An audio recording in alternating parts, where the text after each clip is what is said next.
Hi guys, so welcome to week 9 and I'm going to speed through this video, so bear with me.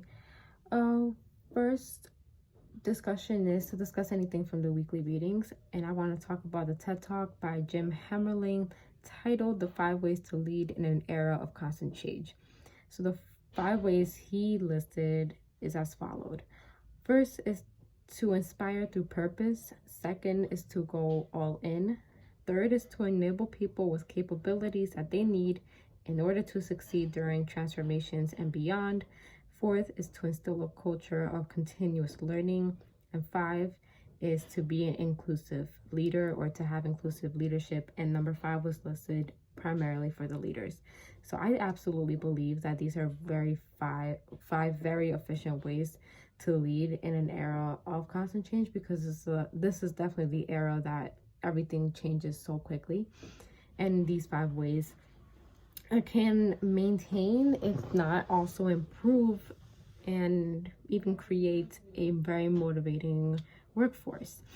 I definitely got that. I definitely actually agree with number 4 and 5. I was going to say something else, but it came out wrong. Yeah, number 5 especially caught my attention, and that's to be an inclusive leader. And the reason it caught my attention is because I feel like I've been surrounded by a lot of leaders, quote unquote, or people higher than me, in higher ranking, higher positions, higher roles, quote unquote. And these are the type of people that aren't inclusive. So they're the ones that focus more on their opinion and they don't really include anybody else in their discussions or trying to find solutions to their problems, etc. So I absolutely believe a leader who is inclusive will actually lead to greater results, and they will end up inspiring people to do better and to work as a team more, because they're going to feel like their opinion matters and that they're contributing something to the company or the organization. And also, like the number 4, which is to instill a culture of continuous learning, because I feel like if you continually find something new to learn with, you'll never get bored of your job, or hopefully you don't. So when you're constantly learning something new, it's always going to be grasping your attention. You're always going to be challenged, and it's just going to motivate you more to be a stronger person and more knowledgeable in that topic. So number 2, which is the last thing we're going to discuss, is what are some ways you have faced needless bureaucracy at work, and what are some suggestions of how you could improve it at work? And because I don't have much work experience, I'm also going to talk about my personal life. I feel like in both situations, I feel like there was a lot of discrimination against my age. And by that, I mean I hang out with or spend a lot of time with people who are, let's say, twice my age, maybe 10 years older and beyond. So these are type of people who have, they have a different mentality than I do, especially I don't want to say when it comes to technology, how it works. We obviously grew up in different generations, and the older that you get, the more it becomes like a completely different mentality than mine. And I obviously don't mind it. I love learning new things from other people, but I feel like older people, or at least the older people I've been around with, are the type of people that they don't care about hearing somebody's opinion who is like half their age, because they will immediately discriminate it or discount it and feel like it's useless. And I feel like I have faced that before. I feel like my opinion honestly just doesn't matter, or I would suggest something and it wouldn't be heard. I don't really know if this happened at work, but it did happen in my personal life.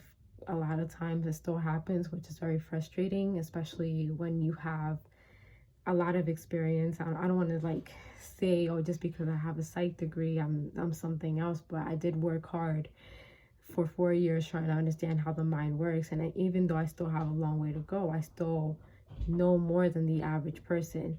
So when people are still challenging me and still questioning my intelligence, that is something which I like to say is very frustrating, especially because of my age, but they don't really count the experience I already have, given I only have 23 years.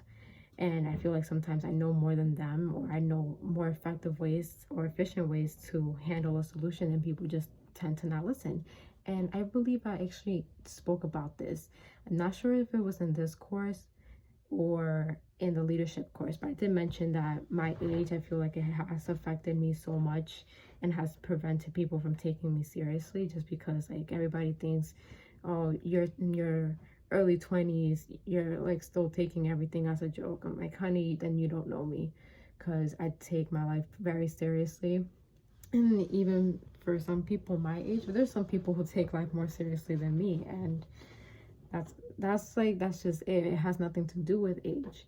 And I feel like the other parts of needless bureaucracy, thankfully I never faced it, but it does exist. It also has to deal with your gender and your race, and that's needless because people still don't realize, mind you, we're in 2019, that the physical, like the color of my skin, the gender or sex that I identify, has nothing to do with my capabilities of being a leader, a worker, and just like an overall person. Like I'm a female, I am Hispanic, and I'm fully proud of that. But like, don't think that just because I'm a minority, quote unquote, and I'm female means that like I'm weak or pointless. No, thankfully, like I said, I never had to face any type of discrimination, or nobody really came after me because of my race or my gender, in work at least.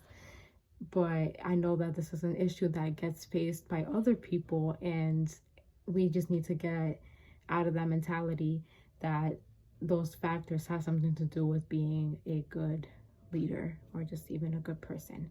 So hopefully that answers the questions. Again, we're going to talk about it in the discussion. So I will see you guys next week. And next week, I think it's going to be the last video for this course. So don't forget, 2 weeks from now, week 11, we have a paper due, which if I can remember, I believe it's November 11th that the paper's due. It's on a Monday. So get on top of that. I want to make sure everybody in this class remembers. And if you are on like already starting, can we talk about that in the discussion? Like, what are you talking about? How are you going to go about the paper? But if not, you are not alone. I haven't started yet, but I will. So hopefully I just reminded everybody who hasn't checked the syllabus in a while. So like I said, I'll see you guys next week, and don't forget the paper. Bye.